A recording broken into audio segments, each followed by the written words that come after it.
সময়টা যতই সুন্দর হোক, রাতটা যতই জ্যোৎস্নাস্নাত হোক না কেন, আর বাইরে যদি ঝুম বৃষ্টি হয় তাতেই বাকি যায় আসে। আমি মেয়ে, আমি মা, আমি গৃহিণী, আমাকে রান্নাঘরে আসতেই হবে, আমাকে রাঁধতেই হবে। তো যারা রান্নাকে ভালোবাসেন না, আমি বলবো ভালো না বেশি উপায় নেই,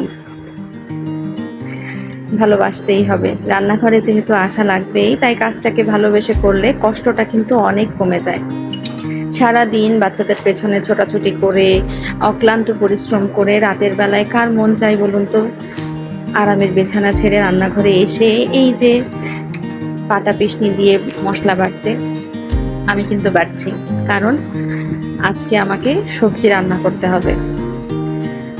বাসায় সবাই কম বেশি সারাদিন ভাত রুটি এটা সেটা খাচ্ছে, কিন্তু হঠাৎ করে আমাদের মনে হয়েছে রাতের বেলায় আমাদের আর ভাত খাওয়া চলবে না, পারলে ত্যাগ করতে হবে রুটিও, খেতে হবে শুধুমাত্র সবজি, অল্প তেলে কম মশলায়। কম মশলায় তো সবজি স্বাদ হবে না, আমার মুখে তো স্বাদ হবে না।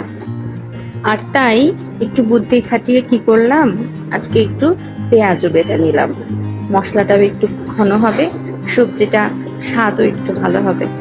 সাধারণত আমি পেঁয়াজটা খুব একটা বেটে দিই না, আজকে দেব। আজকে রান্নার জন্য নিয়েছি আলু, কাঁকরোল আর কাঁঠালের বিচি। এটা দিয়েই আমি একটু মাখা মাখা করে সবজি রান্না করে ফেলবো। আর এই সবজিটাই রাতে শুধু খাবো, এটার সাথে কোনো রুটি হবে না। জিরে রসুন আর পেঁয়াজ বাটার সাথে হালকা একটু আদা বাটা দিয়ে সুন্দর করে কষিয়ে নিচ্ছি। আদা বাটাটা দিলে তরকারিতে একটা আদা আদা সেন্ট আসবে, ভালোই লাগবে খেতে। আমার কিন্তু খুব ভালো লাগে। যারা অল্প মশলায় তরকারি খেতে চায় তাদেরকে আমি খুব একটা পছন্দ করি না। যদিও মাতব্বারি করে মাঝে মাঝে আমি নিজেই একটু অল্প মশলা দিয়ে রান্না করার চেষ্টা করি, কিন্তু আমি খেতে পারি না, কারণ আমার একটু ভোনা তেল ফোটা একটু কষা কষা তরকারি খুব ভালো লাগে। কি আর করা, আমার ইচ্ছাই তো আর শেষ না। সবার স্বাদ এবং স্বাস্থ্যের কথা চিন্তা করে মাঝে মাঝে নিজের ইচ্ছাগুলোকে, স্বাদগুলোকে বিসর্জন দেওয়ার নামই হয়তো আমি। তো যাই হোক, এদিকে কষানো হয়ে গেছে আমার মশলাগুলো, আর দিয়ে দিচ্ছে একে একে সবজি। এই সবজিগুলা খুব সুন্দর করে কষিয়ে রান্না করলে কতটা মজা হবে চিন্তা করতে পারেন। আমার কাছে মাঝে মাঝে মনে হয় কষানোর পরে এই যে একটা ভাজা ভাজা অবস্থা, এই অবস্থাতে যদি তরকারিটা খাওয়া যেত তাহলে হয়তো অনেক বেশি স্বাদ লাগতো।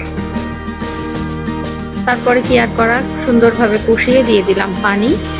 এবার তরকারিটা সিদ্ধ হোক। আর এই ফাঁকে আমি আপনাদের কাছে একটা রিকোয়েস্ট করি, আপনারা যারা আমার এই ভিডিওটা দেখেছেন তারা অবশ্যই একটা লাইক দিবেন, কমেন্ট করবেন, আর ভালো লাগলে অবশ্যই চ্যানেলটা সাবস্ক্রাইব করবেন। তো আজকে এই পর্যন্তই, আল্লাহ হাফেজ।